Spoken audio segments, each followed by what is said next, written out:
नमो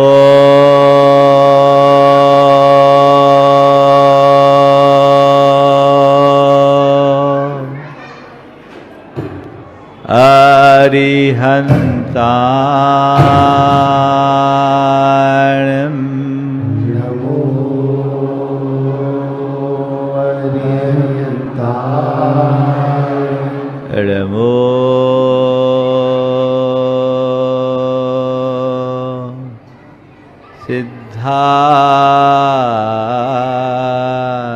सिद्धाणं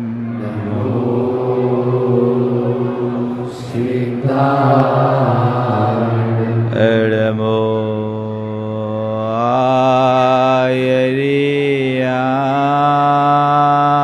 आयर्याणं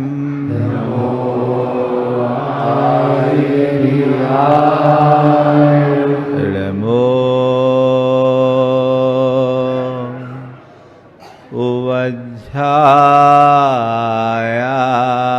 उवज्झायाणं नमो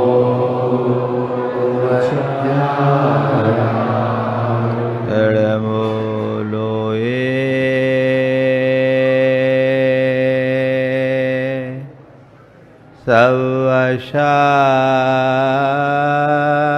सवशाहुनं नमो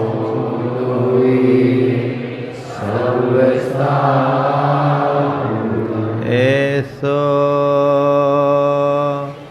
पंचनमोयारो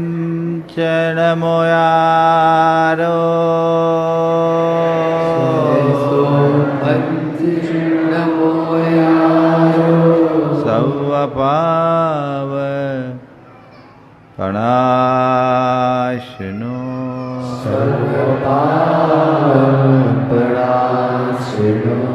मंगलालं च सवेसिं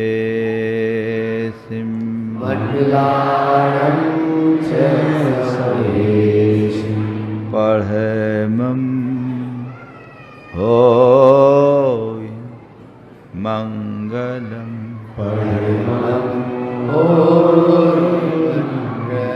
जय बोलो देवादिदेव 1008 श्री भगवान महावीर स्वामी की जय। अहिंसा परमो धर्म की जय। परम पूज्य आचार्य गुरुवर श्री विद्यासागर जी महाराज जय। नवाचार्य श्री समय सागर जी महाराज की, नगर गौरव चारों मुनि राजाओं की, मुनिवर्षि संधान सागर जी महाराज की, पंच कल्याणक प्रतिष्ठा महामहोत्सव की।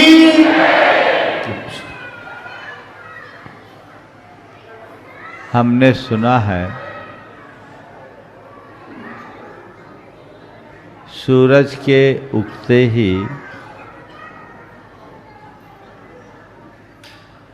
कमल खिल जाते हैं।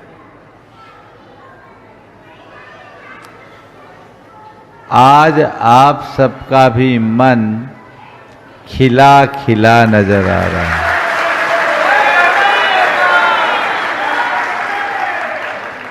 ये खिलावट क्यों है? हाँ?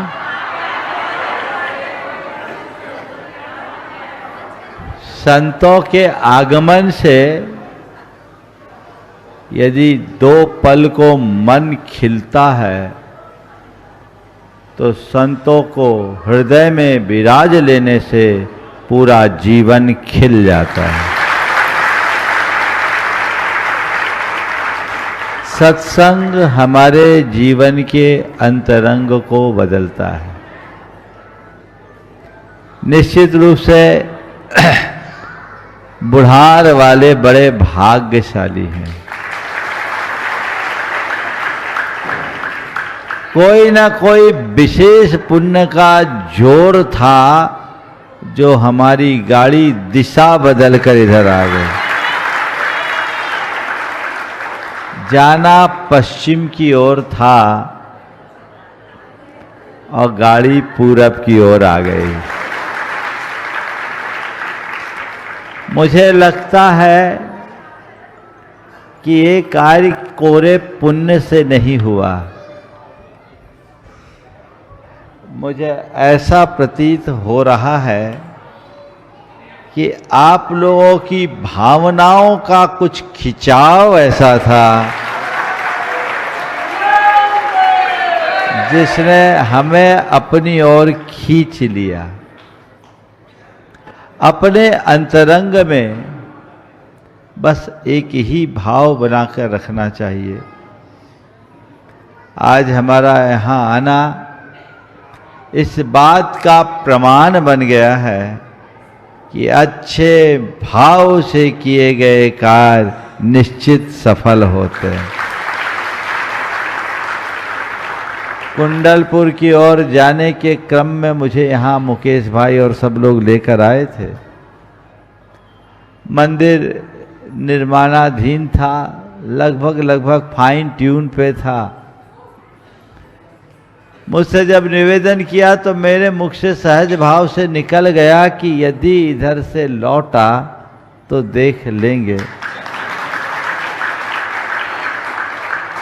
लेकिन कुंडलपुर के बाद इंदौर, उसके बाद तो कोई संभावना ही नहीं बची थी। इंदौर से निमित्त भोपाल का लगा, भोपाल से राहतगढ़, और मन बनाकर निकले थे राहतगढ़ से भिंडर का। लेकिन आप लोगों का निश्चित इतना बड़ा योग था कि हम यहाँ आ गए। और इस योग में एक बड़ा कारण बना ब्रह्मचारी अभय भाई। यद्यपि इन दोनों का ज़्यादा समय हमारे पास ही बीतता है, सारे कार्यक्रम कराते हैं, पर इन लोगों का कहा था, हमारे आगे बोल तो पाते नहीं थे, लेकिन मैंने जब जब थोड़ा भिंडर की तरफ देखा, महाराज जी देख लीजिए, फिर धीरे से बुढ़ार भी हो जाए तो अच्छा है। निश्चित इस मंदिर के निर्माण में इनका बहुत बड़ा योगदान है। नींव से शिखर तक ऐसा ही कोई निमित्त बचा होगा। देखो बुढ़ार वालों, इन्होंने मंडला के लिए जोर नहीं दिया, बुढ़ार के लिए जोर दिया। ये भाव है, आज आने का योग बना है। बंधुओं, योग मिलना दुर्लभ है। भाग्य, चार बातें कहूंगा। भाग्य, सौभाग्य, दुर्भाग्य और अभाग्य। अभाग्य वे लोग भाग्यहीन हैं जिन्हें कोई अनुकूल संयोग नहीं मिलता। वे लोग भाग्यशाली हैं जिन्हें सही योग मिलता है। आप सब इस अर्थ में बड़े भाग्यशाली हैं, क्योंकि आपको इस जीवन में सारे अनुकूल संयोग प्राप्त हुए हैं। आप अभागे लोगों में नहीं है। मैं केवल हमारे आने और पंचकल्याणक की बात नहीं कर रहा हूं। अपने इस जीवन को टटोल कर देखिए, आप पाओगे कि इस धरती के भाग्यशाली लोगों में मेरा बड़ा ऊपर स्थान है। मनुष्य जन्म प्राप्त करना, बोलो भाग्य है कि नहीं? बोलो। अच्छा, मनुष्य जन्म पाने के बाद भी, अरे अभी इतने आगे मत बढ़ो, पूरा गिनाता हूं।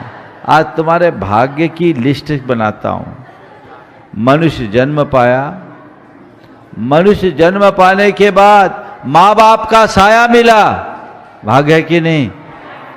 अगर माँ बाप का साया उठ गया होता तो आज किसी अनाथ आश्रम में पल रहे होते। है भाग्य? बजाओ अपने भाग्य के लिए ताली। इतना ही नहीं, स्वस्थ शरीर पाया। यदि बीमार और लाचार होते तो यहां होते कि अस्पताल में पड़े होते? है भाग्य, बजाते जाओ।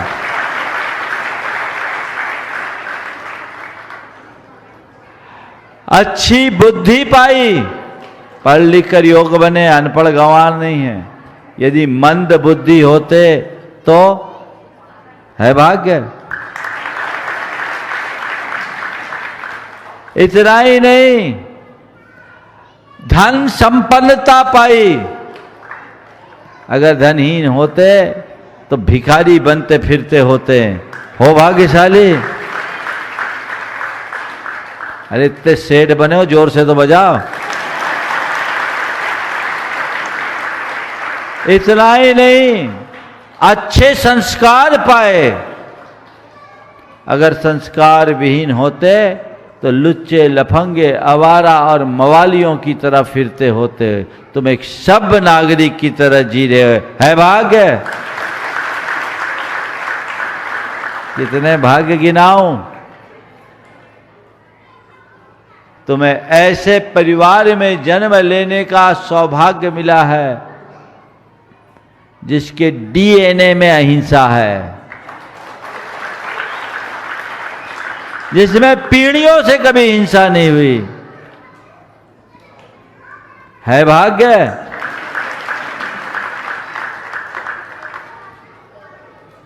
उस भाग्य की कड़ी में एक भाग्य और जुड़ा कि आपने ये मंदिर बना दिया। इतना भव्य मंदिर, दरवाजे से घुसते ही भगवान पर दृष्टि पड़ी। हम बोले क्या गजब।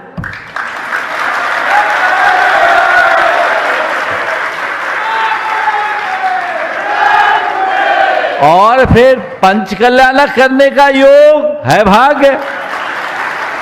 और पंचकल्याणक में भी हम लोग आ गए।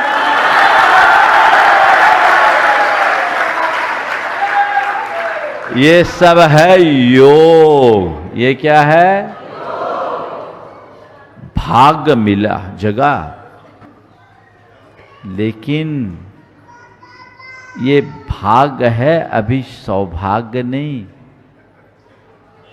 योग का प्रयोग करने पर भाग्य सौभाग्य में परिवर्तित हो जाता है।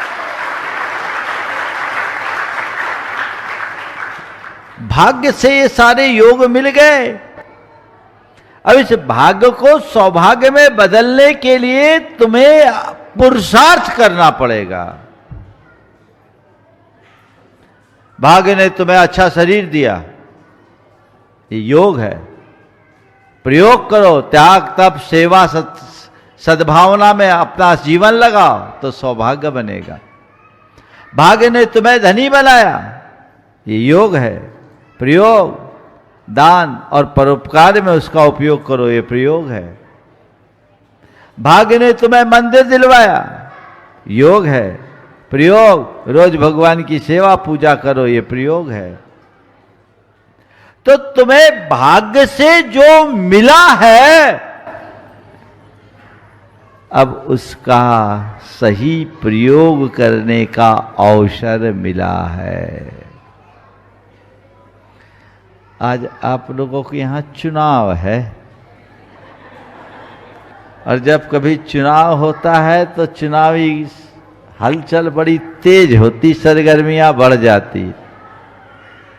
मेरी नजर में ये चुनाव नहीं, भाग्य को सौभाग्य में बदलने का एक श्रेष्ठ अवसर है।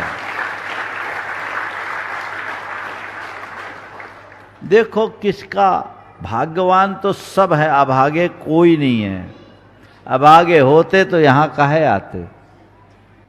आप सब भाग्यशाली हो, लेकिन मैं चाहता हूं आप भाग्य को सौभाग्य में परिवर्तित करें।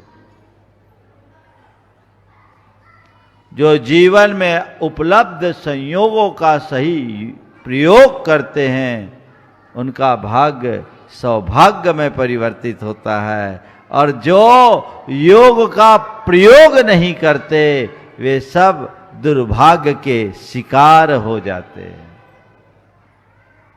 धन मिला दान दोगे तो भाग्य सौभाग्य बनेगा, और धन मिला भोग करोगे तो दुर्भाग्य होगा, कल भिखारी बनोगे।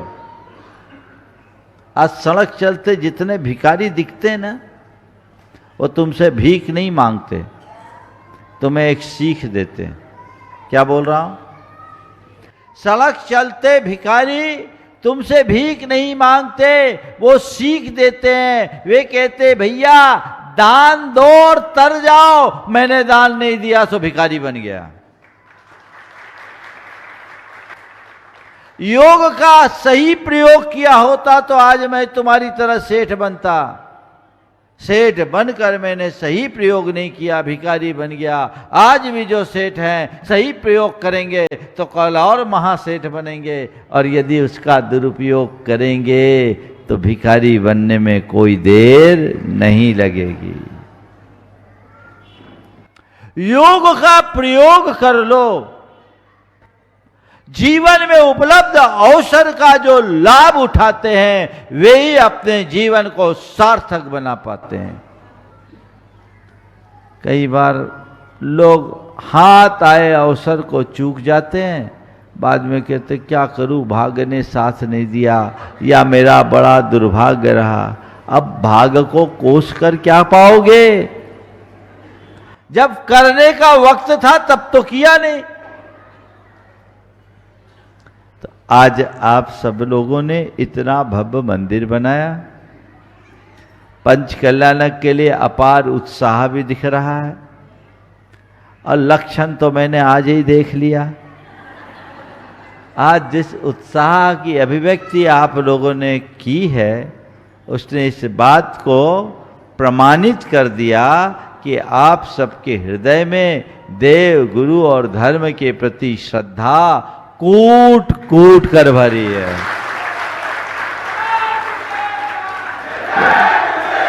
ये श्रद्धा भरी है।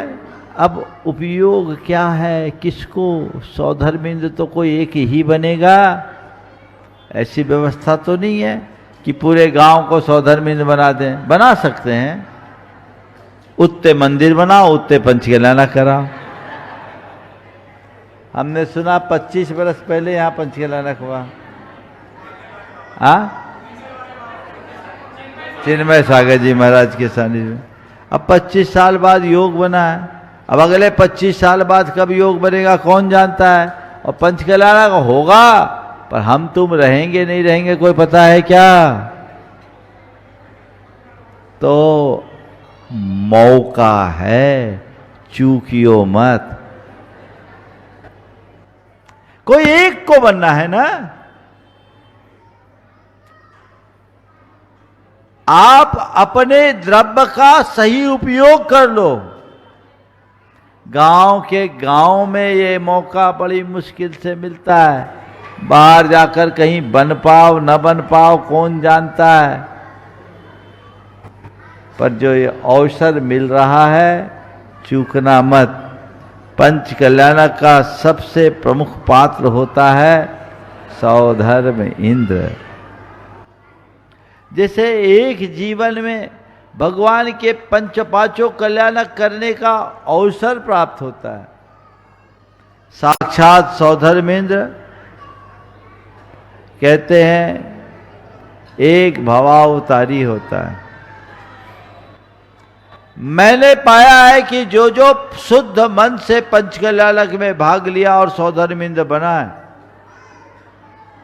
उसके जीवन में आमूल चूल परिवर्तन है।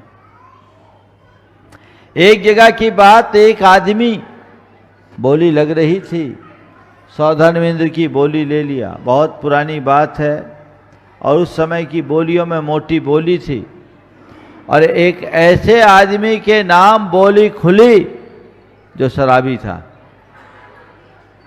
बोली खुलते ही, नाम खुलते ही खुसर फुसर चालू हो गई। मुझसे कहा महाराज जी ये आदमी तो ऐसा है, शराबी था लेकिन प्रभावशाली था। मेरे पास आया, मैंने धीरे से उसको स्टेज पर ही बुलाया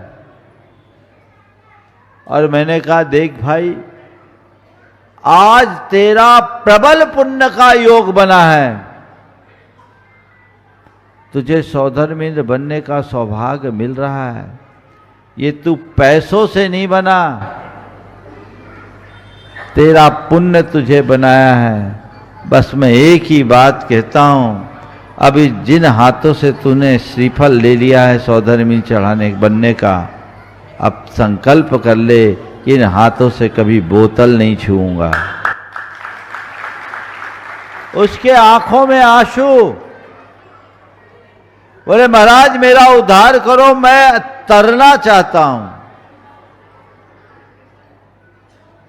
उसने प्रतिज्ञा ली, त्याग किया। आप सुनकर आश्चर्य करोगे, आज वो शख्स 7 प्रतिमा का पालन कर रहा है। ये ट्रांसफॉर्मेशन जीवन की टर्निंग पॉइंट बन जाए। कब किसका कहां और कैसा पुण्य जग जाए पता नहीं, तो यही काम में आने वाला है। चाहे सौधर्मिंद हो, चाहे कुबेर हो, चाहे महायज्ञ नायक हो, चाहे माता पिता हो, चाहे प्रथम आहार दाता हो, और भैया लोग बताएंगे चक्रवर्ती बनाएंगे, बाहुबली बनाएंगे और पता नहीं क्या क्या बनाएंगे। मौका है, समय काफ़ी हो गया है, इसलिए आज तो प्रवचन के लायक तो समय ही नहीं, आशीर्वचन ही है। अब तो आपके यहाँ हैं ही, और जब तक हैं प्रवचन की अविरल धारा बहते रहेगी। शाम को शंका समाधान भी होगा। आप सब अपने उत्साह को बना के रखो। बस इतना ही मैं कहता हूँ, जो भाव लेकर आप लोग आए हो, बोली को मैं बहुत पसंद नहीं करता, लेकिन आप लोगों की व्यवस्था बिना बोली के होती नहीं, तो मैं इसमें दखल भी नहीं देता। पर इतना जरूर कह रहा हूँ, समय कम लगाना, फटाफट कर देना, और अपनी शक्ति और सामर्थ्य के अनुरूप बोली लेना। बहुत ज्यादा भाव में आकर क्षमता से बढ़कर बोलना मत। कई बार लोग बोलियां बोल देते हैं और पैसे नहीं दे पाते हैं, पाप सिर पर चढ़ जाता है। ऐसा काम मत करना। बोली की रकम महत्वपूर्ण नहीं है, बोली में लगा हुआ द्रव्य महत्वपूर्ण है। आपका द्रव्य आपके यहाँ काम में आने वाला है, उसका आप सद्व्यय करेंगे। इस बहाने हमारा एक दान होगा, त्याग होगा, ये दोहरे पुण्य का कारण बनेगा। शक्ति को छिपाना मत और शक्ति के बाहर जाना मत। और ऐसा नहीं कि 10 साल में पैसा देंगे। हम तो चाहते भैया पंच कल्याणक आदि के पैसे तो तुरंत दान, महाकल्याण होना ही सबसे उत्तम है। फिर भी आपके आयोजक क्या व्यवस्था बनाते हैं, इनकी क्या अपेक्षा आप जानो, क्योंकि मुझे तो कोई लेना देना नहीं है। बस इतना ही कहूँगा कि जो करना है मन से करना और अच्छे करना, ज़्यादा मस्का लगाने की जरूरत न पड़े। कहावत है, आमिया निबुआ बानिया गल मस्के रस दे। उसको मसकना पड़ता है तब रस निकलता है। मैं चाहता हूँ यहाँ बहुत रसदार लोग हैं, मसकना न पड़े, सीधे सीधे ही रस निकल जाए, और पर्याप्त रस छोड़ दो तो दुविधाएं अपने आप समाप्त होगी। और इसलिए इनको ध्यान में रखो। ये महाराज कह रहे बुढ़ार, और बुढ़ार के साथ एक नाम जुड़ा है धनपुरी, तो निश्चित इसमें कुछ सोचने की बात है ही नहीं। अपने जीवन को सभी कृतार्थ करें, सार्थक बनाएं। हम भाग्य को सौभाग्य में परिवर्तित करें, जीवन में कभी दुर्भाग्य हावी ना हो। इस मनोभाव के साथ खूब उत्साह और उमंग के साथ अपनी भागीदारी करें। ब्रह्मचारी अशोक जी, ब्रह्मचारी अभय भैया, इनकी पूरी टीम आप सबका यह अनुष्ठान सानंद संपन्न कराएगी। हम लोग यहाँ आ ही गए हैं, और एक देखो और पुण्य आपका, प्रसाद सागर जी और शीतल सागर जी भी कल आने वाले हैं। ये सौभाग्य आप सबको प्राप्त हो रहा है, इनका सही उपयोग करें। बोले अहिंसा परमो धर्म की। देवादिदेव 1008 श्री भगवान महावीर स्वामी की जय जय जय। अहिंसा परमो धर्म की जय जय जय। परम पूज आचार्य गुरुवर श्री विद्यासागर जी महाराज की जय जय जय। बोलिए परम पूज्य 108 मुनिवर श्री प्रमाण सागर जी मुनिराज की जय जय जय। नमो गुरुदेव नमो। एक बार हाथ की पांचों उंगलियों में अपनी श्रेष्ठता साबित करने की होड़ लग गई। अंगूठा कहता है मैं सबसे श्रेष्ठ हूँ, तर्जनी कहती है मैं सबसे श्रेष्ठ हूँ, बीच की उंगली कहती है मैं सबसे श्रेष्ठ हूँ, चौथी उंगली कहती है मैं सबसे श्रेष्ठ हूँ, और सबसे छोटी उंगली कनिष्ठा कहती है मैं सबसे श्रेष्ठ हूँ। पांचों की पांचों अपनी श्रेष्ठता को साबित करने के लिए तुल गए। हाथ ने पांचों की बातें सुनी और कहा झगड़ते क्यों हो, तुम सब श्रेष्ठ हो, तुम सब श्रेष्ठ हो, पर अपनी ये धारणा हटा दो कि मैं ही सर्वश्रेष्ठ हूं। ध्यान रखना, तुम पांचों की श्रेष्ठता भी तभी तक है जब मुझसे जुड़े हुए हो। मुझसे पृथक होते ही तुम्हारा वजूद समाप्त होगा। और हर उंगली की शोभा तभी है जब उसके आजू बाजू की उंगलियां हैं। अगर एक उंगली भी इधर से उधर हो जाए तो बाजू की उंगली की भी शोभा खत्म हो जाती है, उपयोगिता भी कम हो जाती है। इस बात को समझो और परस्पर सहकार और सौहार्द से जीना सीखो। अपने आप की श्रेष्ठता को ख्यापित करने में शक्ति मत लगाओ। ये बात बड़ी उपयोगी है। हर व्यक्ति अपनी महत्ता को प्रकट करना चाहता है। संत कहते हैं महत्ता चाहने से कुछ नहीं होता। महत्ता तो अंदर से उद्घाटित की जाती है। बात म की है। और हर व्यक्ति के भीतर एक महत्वाकांक्षा होती है। किस बात की? मैं सबसे ऊंचा हूं, मैं सर्वश्रेष्ठ हूं, मैं ही सर्वश्रेष्ठ हूं। ये महत्वाकांक्षा मनुष्य की एक अच्छाई भी है तो मनुष्य की एक बहुत बड़ी दुर्बलता भी। अगर मनुष्य के मन में कोई अच्छा सपना जगता है और मुझे सर्वश्रेष्ठ करना, ऐसी भावना उसके हृदय में जगती है, तो ये महत्वाकांक्षा उसकी उन्नति का आधार बनती है। व्यक्ति को एम्बिशियस होना चाहिए, लेकिन कब? अपने आप को आगे बढ़ाने की प्रेरणा लेने के लिए। मैं श्रेष्ठ हूं या मुझे अच्छा करना है, इन दोनों में बड़ा अंतर है। मैं अच्छा हूं और मैं ही अच्छा हूं, ये सोच मनुष्य को अहंकारी बनाती है, जो उसका पतन करा देती है।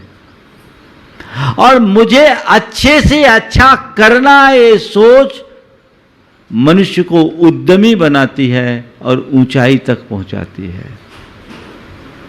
अपने मन को टटोल करके देखो, तुम्हारे मन में क्या स्थितियां आती है। मनुष्य के जीवन में दो प्रकार की प्रतिक्रियाएं देखने को मिलती है। अपने से बड़े को देखकर, अपने से ऊंचे को देखकर एक प्रतिक्रिया तो ये होती है कि ये जैसे आगे बढ़ा मैं भी बढ़ूं, और एक प्रतिक्रिया आती है कि वो आगे कैसे बढ़ गया, मुझे आगे बढ़ना है, उसे पीछे करना है। दोनों प्रतिक्रियाओं में मौलिक अंतर है। पहली प्रतिक्रिया सकारात्मक है, किसी को अपने से आगे देखकर आगे बढ़ने की प्रेरणा मनुष्य की प्रगति का आधार बनती है,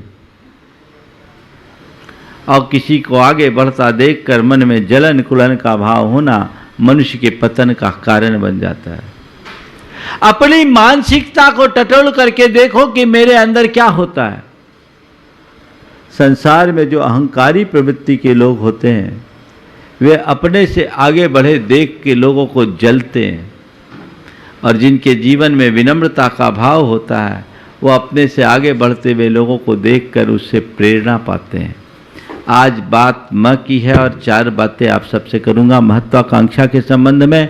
महत्व की आकांक्षा मन में आना अच्छी बात है, लेकिन ये कहाँ और कितने अर्थ में अच्छी है और कहाँ बुरी है, इसे ध्यान रखना है। 4 शब्द हैं, महत्ता चाहना, महत्ता पाना, महत्ता देना और महान बनना।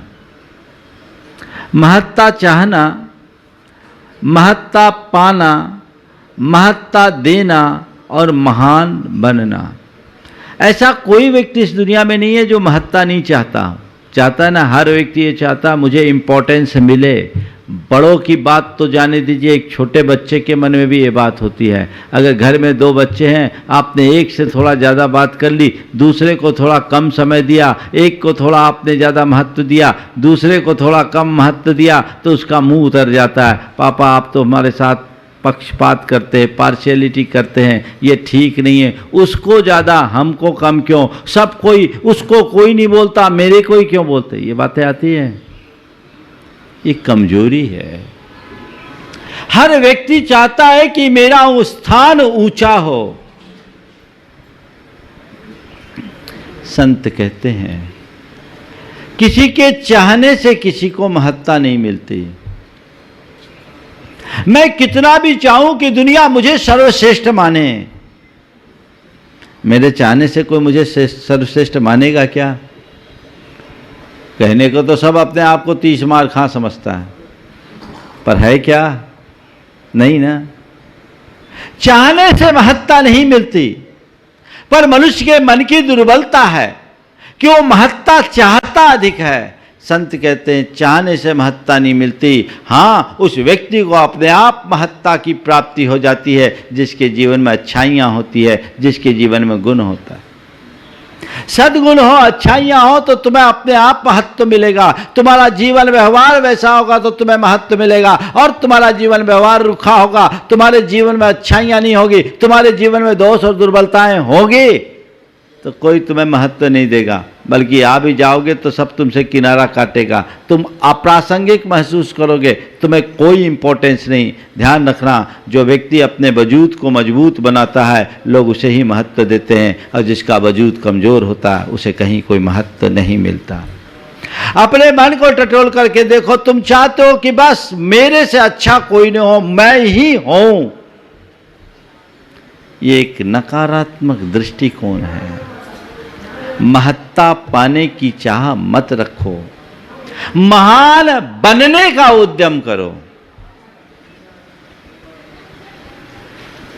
चाहने से कुछ नहीं मिलता। सब लोग चाहते हैं कि सब मुझे सिर पर बिठाए, है ना, सब मुझे सिर पर बिठाए। संत कहते हैं कभी किसी के सिर पर बैठने की कोशिश मत करो।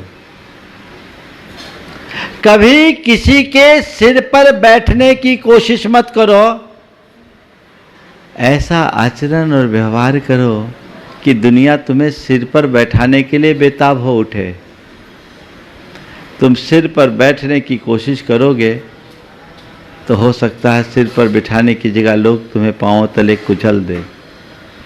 लेकिन तुम्हारा आचरण वैसा हो, तुम्हारे व्यक्तित्व में वैसी गहराई हो, तो तुम नहीं भी चाहोगे तो दुनिया तुम्हें सिर पर बिठाएगी। और मैं तो यही मानता हूं जिसने अपनी जड़ को गहरी बनाया है, दुनिया ने उसे हमेशा सिर पर बिठाया है। जिसने अपनी जड़ को गहरी बनाया है, दुनिया ने हमेशा उसे सिर पर बिठाया है।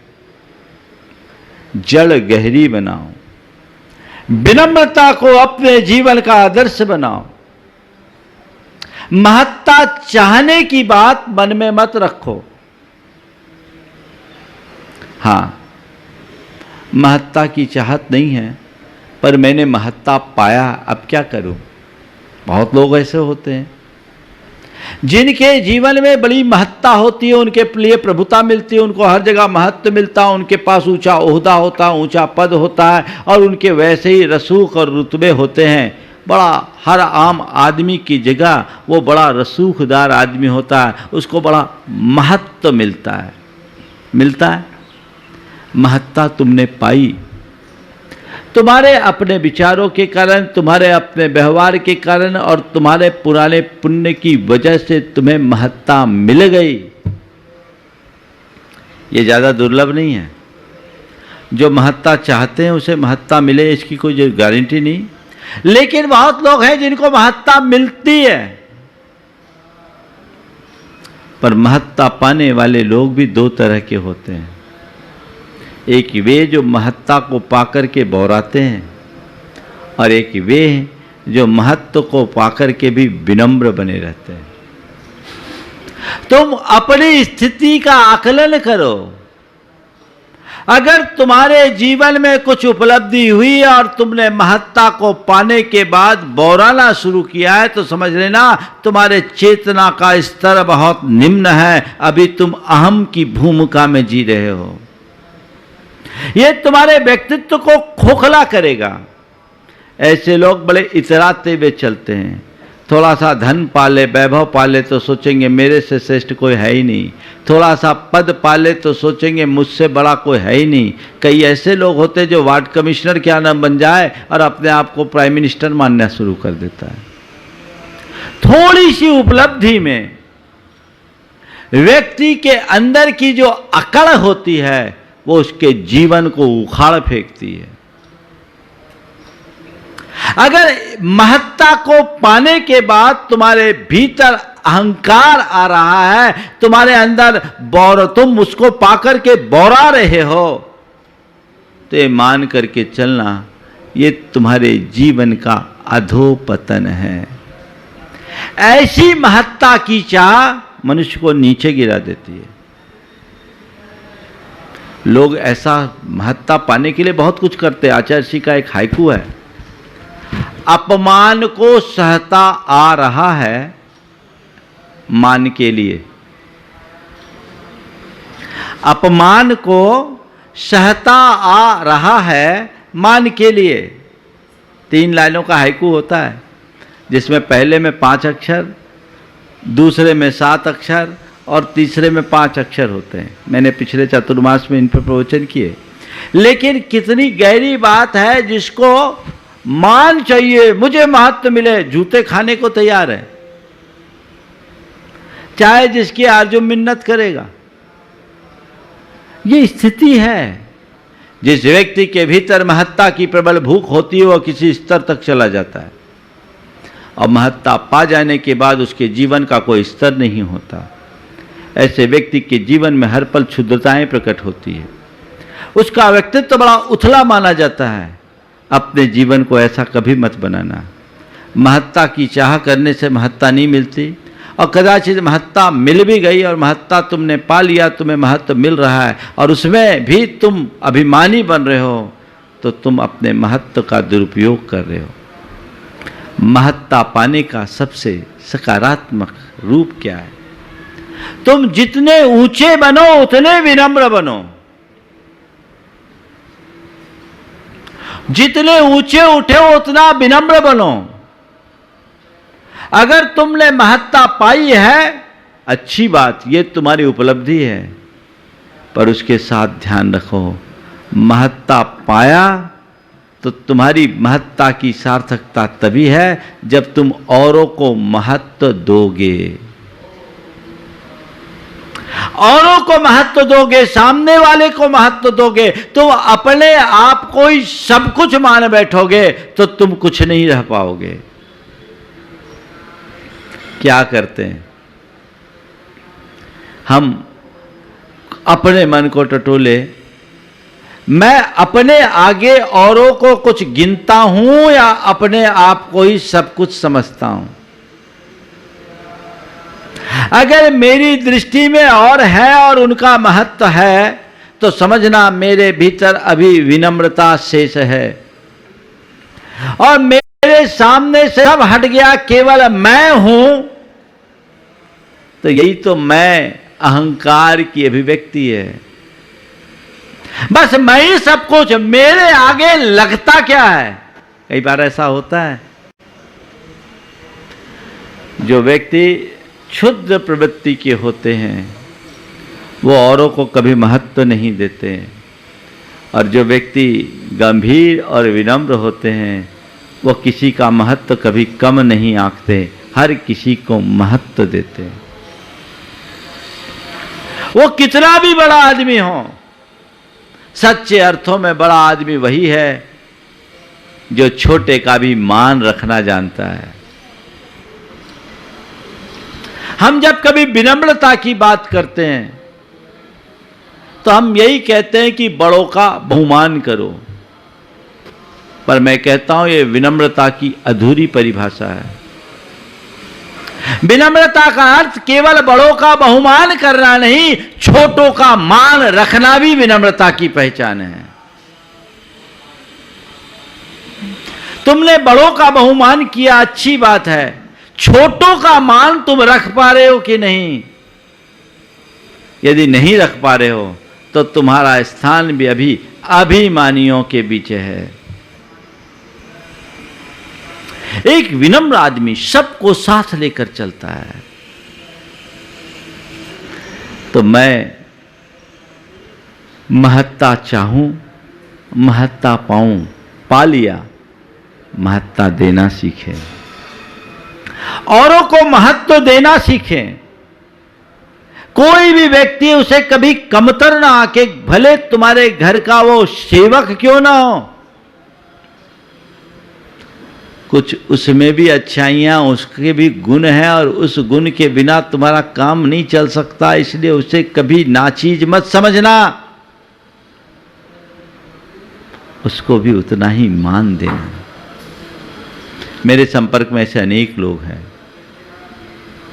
जिनका जीवन व्यवहार बड़ा प्रेरणादायक, अपने घर के नौकर चाकर से भी बड़े सम्मान भरक लहजे में बात करते हैं,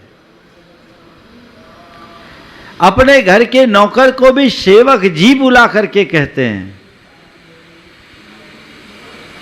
ये क्यों?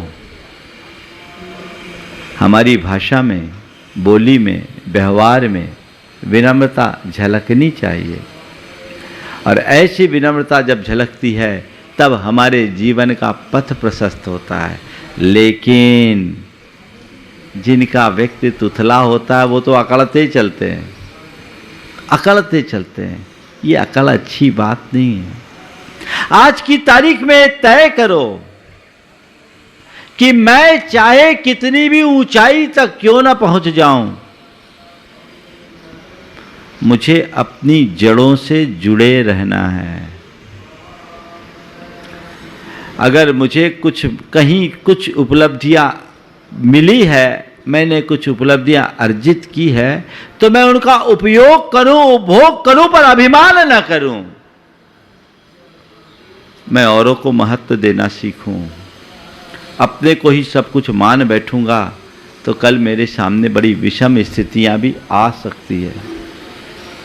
एक व्यक्ति धनी था, बड़ा धनी था, संपत्ति थी, पर उसके मन में अपने संपत्ति और धनी होने का बड़ा अभिमान था। उसका एक भ्रमपूर्ण विश्वास था कि सब काम पैसों से हो सकता है, और कोई भी बात आए तो बात बात में वह केवल पैसों का रुआब झाड़ता। ठीक है, पैसों से बहुत सारे काम हो जाते हैं, पर पैसा ही सब जगह काम नहीं आता, ये जीवन की सच्चाई है। संयोग ऐसा बना, उसका व्यवहार सबके प्रति रूखा, उसने कभी किसी को महत्व नहीं दिया। यदि उसके दरवाजे पर कोई कभी गया भी तो उसने बड़े बेअदबी से बात किया, उसने कभी किसी को कुछ समझा ही नहीं। और संयोग ऐसा हुआ कि उसकी धर्म पत्नी जब गुजरी तो उसके रूखे व्यवहार के कारण उसकी ठठरी बांधने के लिए भी कोई उपस्थित नहीं हुआ। बोला ऐसे आदमी से हम क्या मिले, जिसने आज तक किसी से कोई व्यवहार ही नहीं बनाया, जिसने आज तक किसी को कोई महत्व ही नहीं दिया। तब उसे समझ में आया कि औरों का महत्व कितना होता है। अकेला इंसान कभी कुछ नहीं कर सकता, उसको सब में समाविष्ट होकर जीना चाहिए। और सब में समाविष्ट वही हो सकता है जो सबके महत्व को समझता है। तो महत्व देना सीखिए। छोटा सा छोटा एक बच्चा भी है तो उसे आप कम मत आकिए, उसको भी महत्व दीजिए, इग्नोर मत कीजिए। और इग्नोर ही नहीं, लोग तो उनका अपमान कर देते हैं। मान देना न देना और बात है, पर कम से कम अपमान तो न करो, तब कुछ कर पाओगे, नहीं तो कुछ नहीं। तो महत्ता चाहना, महत्ता पाना और महत्ता देना, पर इन सब से ऊंची बात है महान बनना। अपने आप को महान बनाएं।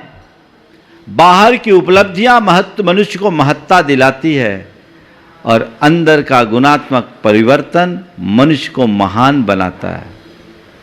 अपने अंदर का परिवर्तन, अपनी सोच को बदलो, अपनी विचारधारा को बदलो, अपनी जीवन शैली को बदलो, अपने व्यवहार को बदलो। तुम्हारी सोच, तुम्हारा चिंतन, तुम्हारा व्यवहार और तुम्हारी जीवन शैली में बदलाव आएगा तो अपने आप महत्ता को प्राप्त कर लोगे, महान बन जाओगे।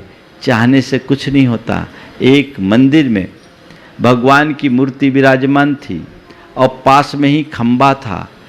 लोग आते, मूर्ति की पूजा अर्चा करते और मूर्ति की शीश नवाते तो खंबे को बड़ी तकलीफ होती। बोला एक लोगों का कैसा पक्षपात है कि सब लोग इस मूर्ति को तो पूजते हैं, मुझे पूजना तो दूर, जो आता है और उल्टा टिक के बैठ जाता है। आखिर बात क्या है?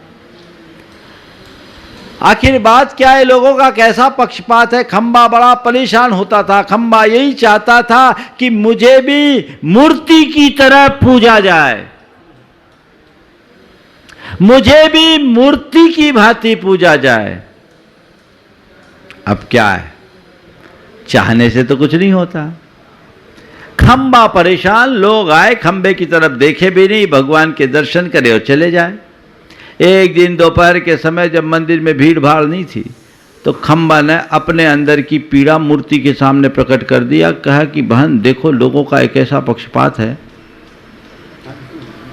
लोगों का एक ऐसा पक्षपात है। देख तो, तेरी मेरी जाति एक, वंश एक, कुल एक, हम दोनों एक साथ जन्मे, फिर भी जो आता है तुझे शीश नवाता है, तेरी पूजा वंदना करता है, तेरी आरती उतारता है, और मुझे पूजना तो दूर, उल्टा जो आता है मुझसे टिक कर और बैठ जाता है ना लोगों का पक्षपात। खंबे की व्यथा को सुनकर प्रतिमा मुस्कुराई और कहा, भैया तुम्हारी इस उपेक्षा से तो मुझे भी तकलीफ है, लेकिन इसमें किसी का पक्षपात नहीं, जवाबदार तुम हो, कसूर तुम्हारा है। खंबा तिलमिला गया, इसमें मेरा क्या कसूर, इसमें मेरा क्या कसूर? तो प्रतिमा ने कहा कि उस दिन को याद करो जिस दिन शिल्पी हम दोनों को उठाने के लिए आया था और हम दोनों को अपने परिवार से निर्ममता पूर्वक अलग करके ले गया था। तुम्हें भी ले जाना चाहा था, तुम तो वहीं अटक गए। पर जब मुझे मेरे परिवार से अलग किया, मुझे कुछ पल की तकलीफ हुई, तभी मैंने शिल्पी की आंखों में देखा तो उसकी आंखों में मेरे प्रति बड़ी करुणा थी। मैंने आत्मसमर्पण कर दिया। शिल्पी मुझे अपने कार्यशाला में ले जाकर जमीन पर पटका और थोड़ी देर बाद मेरी छाती पर बैठकर मेरे ऊपर हथौड़ी और छेनी से अनगिनत प्रहार करना शुरू कर दिया। एक पल को मेरे मुख से तेज चीख निकल पड़ी, पर तभी मैंने शिल्पी की आंखों में देखा। मुझे लगा ये तो मुझ पर प्यार बरसा रहा है। मैंने अपना पूर्ण समर्पण कर दिया। फिर क्या था, शिल्पी मुझ पर प्रहार करता जाता और मेरे ऊपर का जो कुछ भी अवांछित तत्व था वो निकलता गया। मेरे भीतर से एक आकार प्रकट होने लगा और देखते ही मेरे ऊपर का जितना फालतू का पत्थर था वो सब अलग हो गया और मुझे एक मूर्ति का आकार मिल गया। क्या बताऊं, जिस क्षण मेरे भीतर का ये आकार प्रकट हुआ, सबसे पहले उस शिल्पी ने ही मुझे प्रणाम किया। तुम्हें पता है मैं यहाँ तक आई हूँ तो कितने छेनी और हथौड़ियों के प्रहार को सहा है। काश तुम भी ऐसा कर लिए होते तो तुम्हें भी यहाँ स्थान मिल गया होता। बात केवल समझने की है। अगर पूजा चाहते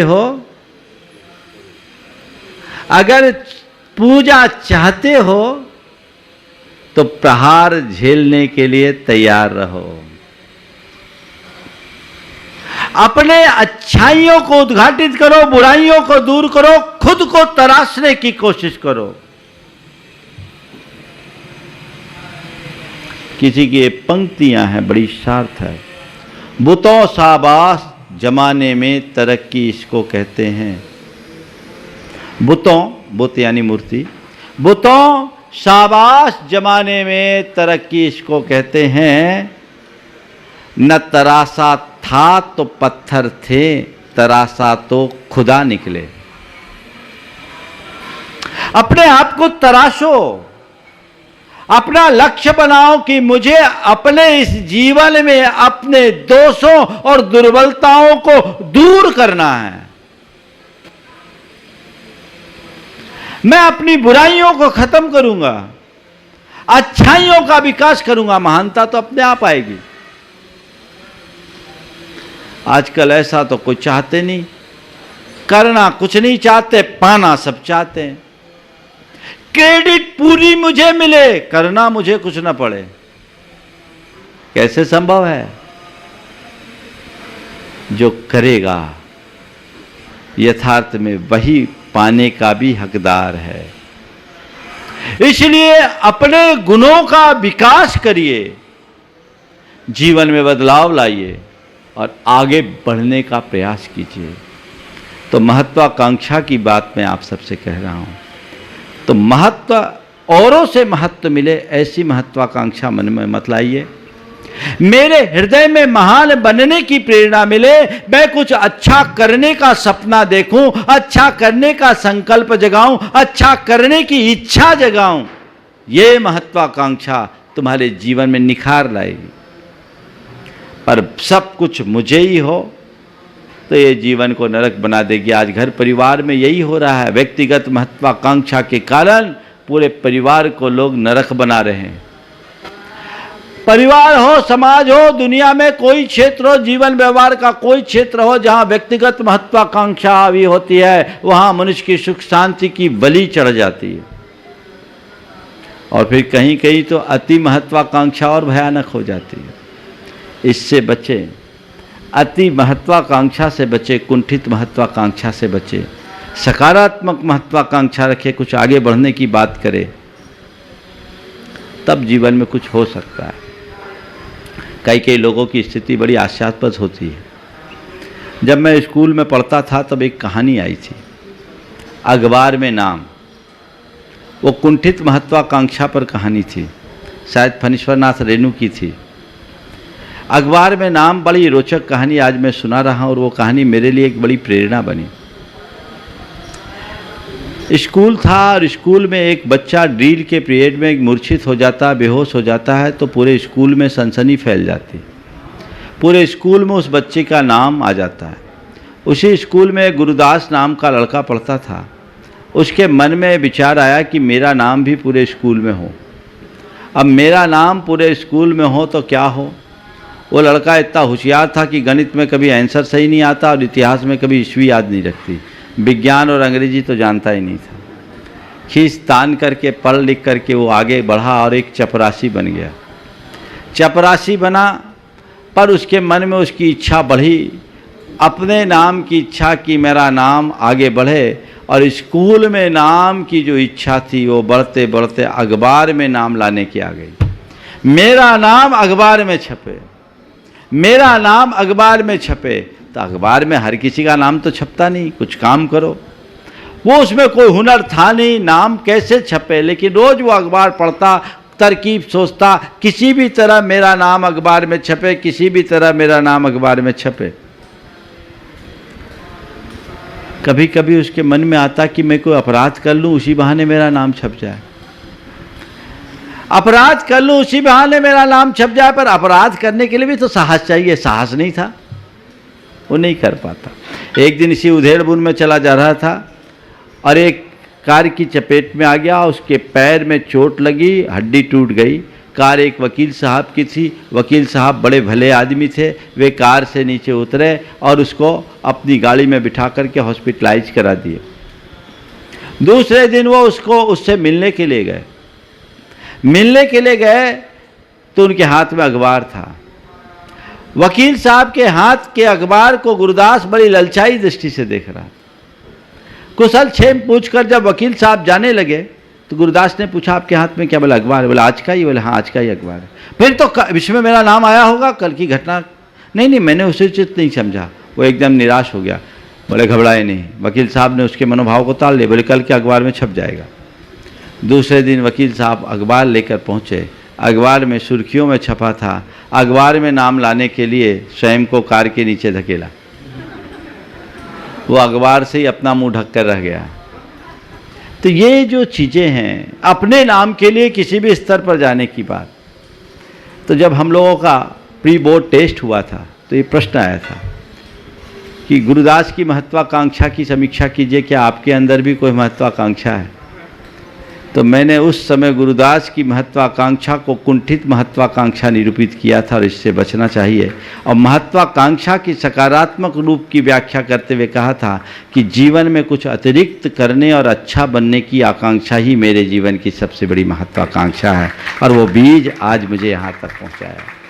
कुछ अतिरिक्त करो, कुछ अच्छा करो, कुछ अच्छा बनने की बात सोचो, ये महत्वाकांक्षा अच्छी है। पर मैं अच्छा कहलाऊं ये महत्वाकांक्षा नहीं, मैं ही अच्छा कहलाऊं ये महत्वाकांक्षा नहीं, मैं सबसे अच्छा बनूं ये महत्वाकांक्षा नहीं, मैं सबसे अच्छा करूं ये असली महत्वाकांक्षा है। ऐसी सोच अगर अंतर मन में जग जाए, जीवन की काया पलट हो जाए, तो आज महत्वाकांक्षा के संदर्भ में महत्ता पाना, महत्ता चाहना, महत्ता पाना, महत्व देना और महान बनना, इन चारों में ध्यान रखो। बात की दो बातों को अपना लो, बाकी बातें तो अपने आप हो जाएगी। चाहने से कुछ नहीं मिलता और जीने से सब कुछ पा जाते हैं। समय आप सबका हो गया, यहीं पर विराम। बोलिए परम पूज्य आचार्य गुरुवर श्री विद्यासागर जी महाराज की।